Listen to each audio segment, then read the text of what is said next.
Hi friends, ഇന്ന് നമ്മൾ റവ ഉപ്മാവ് ഉണ്ടാക്കാൻ പോവാണ്. അതിന് ഞാൻ റവ വറുത്ത് മാറ്റി വെച്ചിട്ടുണ്ട്. ചീനച്ചട്ടി ചൂടാകുമ്പോൾ എണ്ണ ഒഴിച്ച് കൊടുക്കുക. ഞങ്ങൾ തവിടെണ്ണ ഉപയോഗിക്കണം, അതാണ് കളർ ഇങ്ങനെ കേട്ടോ. ഓക്കെ. പിന്നെ അതിലേക്ക് കടുക്, ഉഴുന്ന് പരിപ്പ്, സവോള, 2 പച്ചമുളക്, 1 സവോള, 2 പച്ചമുളക്, ക്യാരറ്റ്, കുറച്ച് കറിവേപ്പില എന്നിവ ഇട്ടിട്ട് നന്നായി വഴറ്റുക. അത് നന്നായി വഴഞ്ഞ് വരുമ്പോൾ ആവശ്യത്തിന് വെള്ളം ഒഴിക്കുക. പാകത്തിന് ഉപ്പിടണം കേട്ടോ. അത് കഴിഞ്ഞ് നന്നായിട്ട് വെള്ളം തിളയ്ക്കുമ്പോൾ റവ ഇട്ട് കൊടുക്കുക. റവ പരത്തി ഇടണം കേട്ടോ, അല്ലെങ്കിൽ കട്ടയാവും. നന്നായി അത് ശ്രദ്ധിക്കണം. പരത്തി എല്ലാ ഭാഗത്തേക്കും ചുറ്റും ഇങ്ങനെ ഇട്ട് കൊടുക്കുക. ഇനി നന്നായി ഇളക്കി കൊടുക്കുക.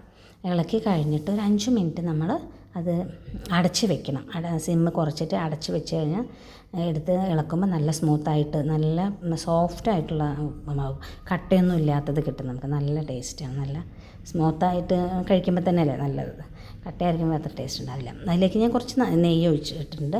മോനൊന്നും അല്ലാതെ നെയ്യ് കഴിക്കില്ല. ഇതിലിട്ട് കഴിഞ്ഞാൽ അവനറിയില്ല, കഴിക്കുമല്ലോ.